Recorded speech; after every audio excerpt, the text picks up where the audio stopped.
In today's NFL, no detail is too small. Not GPA, not toe angle, not even your hands. Because apparently, somewhere along the line, we decided that the difference between an MVP and a clipboard carrier might come down to half an inch of flesh and bone.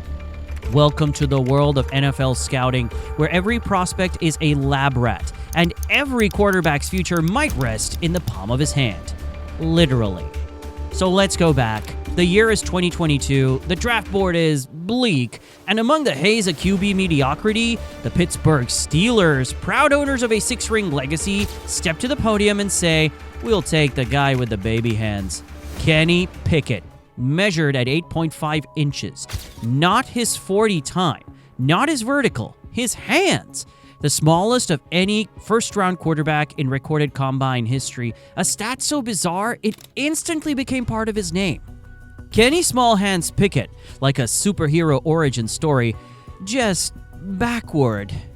See, the combine isn't just about raw athleticism anymore. It's become the NFL's version of Shark Tank.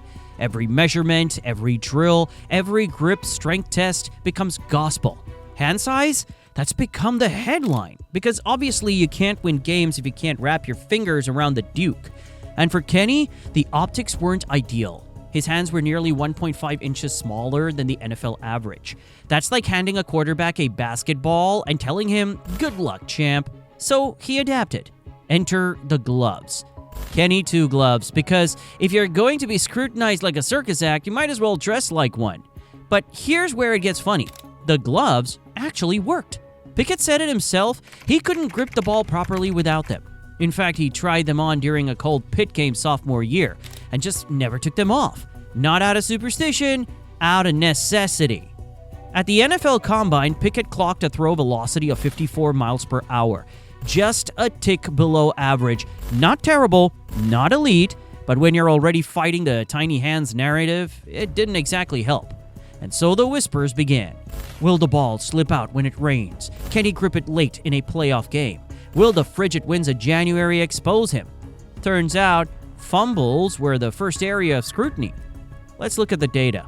38 fumbles in 52 career college games. Roughly one every 1.4 games. But content, as always, is king. Dave Bryan of Steelers Depot did the dirty work. 10 were botched snaps, 6 were bad handoffs, 4 were deep downfield hits, only 14 were clean strips, and just 2, yes, 2, slipped out of his hands untouched. That's not great, but in 5 years as a starter, it's not damning either. And once Pickett entered the NFL, in 24 starts, he fumbled just 6 times. 5 were recovered by his own offense. So much for the Butterfingers. Apparently the gloves did come with a return policy. So back to the point, does hand size matter, or is this just another glorified draft day myth? Dressed up in pseudoscience and sports center takes? Because from where we're sitting, the data tells a different story than the memes. But it's early. Pickett's career isn't over. He's got the gloves, he's got the job, and maybe, just maybe, he's got a shot at rewriting the narrative. But this is the NFL, and narratives are like contracts. They're made to be torn up. Now, if the NFL was consistent, Joe Burrow wouldn't be in the league. Seriously, the man walked into the 2020 Combine with 9-inch hands. Not exactly tiny, but far from ideal. Scouts raised eyebrows. Anonymous executives made anonymous snark. And Burrow? He fired back with a tweet that belongs in the Hall of Fame. Considering retirement after I was informed the football will be slipping out of my tiny hands. Please keep me in your thoughts. Chef's kiss, sarcasm at its finest. And while the NFL mocked his measurements, Burrow just kept throwing and winning and making plays only a handful, pun intended, of quarterbacks can make. In 2022, he finished second in the league in completion percentage at 68%. Only Geno Smith, yes, that Geno Smith, finished higher. So let's connect the dots. Joe Burrow, small hands, elite results. Kenny Pickett, even smaller hands, not so elite. So what's the difference? Let's talk about weather. Because apparently the ability to play quarterback now includes an informal degree in meteorology. Pickett's rookie year was, well, fine. Not good, not awful, just fine. But something odd happened when winter rolled in, specifically January. In his final 2 games of the season, both outdoors, both cold, Pickett posted his worst completion percentages of the year, down from a modest 65.2% on the season to a frigid 50%. So half his passes were caught. The other half, well, they met the turf. Here's the thing, cold weather tends to shrink completion rates across the board. That's science. Some QBs complete about 2.5% more of their throws on average, just from not freezing their fingers off. But a 15% drop in Pickett's case, that's not just about the wind chill, that's a full-on offensive blackout. I know there weren't blizzards, monsoons, or gale force winds in either game. No excuses, just a quarterback who couldn't connect. So yeah, maybe hand size doesn't cause fumbles, but does it cause your passes to spiral into oblivion in the fourth quarter of a divisional race? We're not saying yes, but we're also not saying it. But just when you think the data's lining up, the NFL laughs in your face, because hand size alone, it's no predictor of greatness or even competence. Case in point, Jim Druckenmiller. He owns the largest hands ever recorded for an NFL quarterback, 11.25 inches, built like a grizzly bear, played like a raccoon on roller skates. He started one season, threw more picks than touchdowns, was out of the league faster than you can say combine bust, also near the top of the hand size chart. Dak Prescott, solid. Ryan Fitzpatrick, magic but chaotic. Ryan Mallett had an arm but no aim. Cody Kessler, who? So yeah, size is not destiny. Big hands don't save you from bad reads. Small hands don't doom you to irrelevance, unless you let them. Because now the real question is, does size matter? It's this. Have NFL teams started believing in fairy tales?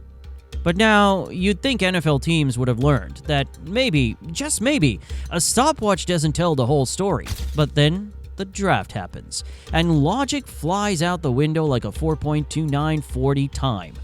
This is where we're gonna cue some slow-motion clips of the war rooms erupting, front offices high-fiving over sprint splits. Let's introduce you to 2 wide receivers. Same draft class, very different destinies. Matthew Golden, Texas wideout, track speed fast. At the combine, he torched the turf with a 4.29-second 40-yard dash, the kind of number that makes general managers forget how to read. Suddenly, boards shifted, scouts whispered, and the Green Bay Packers, a franchise desperate for juice, pulled the trigger. Pick 23, first round, Golden Boy. Just one problem. His production didn't match the speed. Golden never posted a 1,000-yard season in college. He flashed, sure, but he never dominated.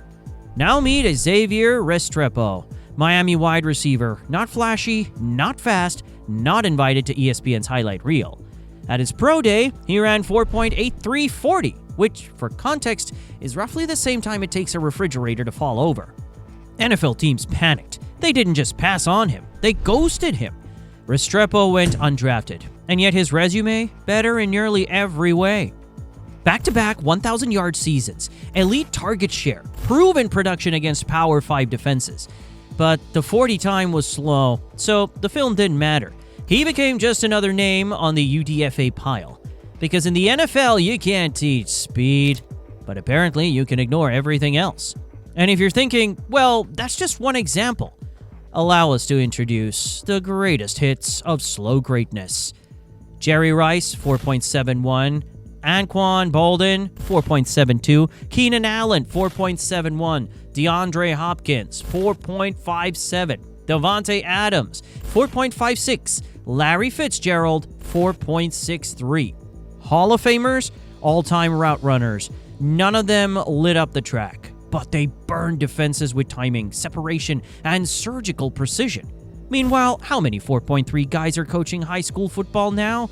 Speed gets you drafted, but it doesn't guarantee anything. Except maybe false hope and overdrafted hype. This brings us full circle. We obsess over measurements, hand size, 40 time, shuttle drill, as if football were a physics exam.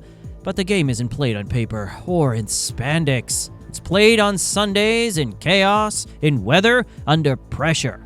And sometimes, The guy with the slow 40 and short arms just gets open. And sometimes, the guy with elite measurables can't finish a drive. So when a team uses a first-round pick because a receiver ran like a cheetah in Indy, or passes on a proven producer because he's not a combine darling, we don't need analytics to tell us what's really happening. They're chasing ghosts and ignoring football players. 14 wins, 10 losses. At a glance, Kenny Pickett's NFL record doesn't look catastrophic. But context, as always, is the enemy of optimism. Let's zoom in. 6 touchdowns in 12 games in year 2. Not per game, not per half. Total. That's the same number of touchdowns Justin Herbert throws before Halloween. And here's the thing, Pickett didn't implode. He didn't drown in turnovers. He didn't rack up sacks or launch drive-killing interceptions. No, it was worse. He did nothing. He played quarterback like a guy trying not to crash the car, instead of someone trying to win the race. The offense wasn't bad. It was anemic, a glorified treadmill, lots of motion, zero movement. And that brings us to the hard truth. Maybe Kenny Pickett's hand size didn't ruin him. Maybe the gloves worked. Maybe his combine stats were fine. But none of that matters if you can't make plays.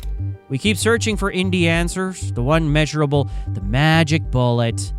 But quarterbacking, real quarterbacking, isn't measurable in inches. Can you throw with anticipation? Can you diagnose a defense mid-play? Can you rally a huddle when you're down 10 in the fourth? There's no metric for that, only results.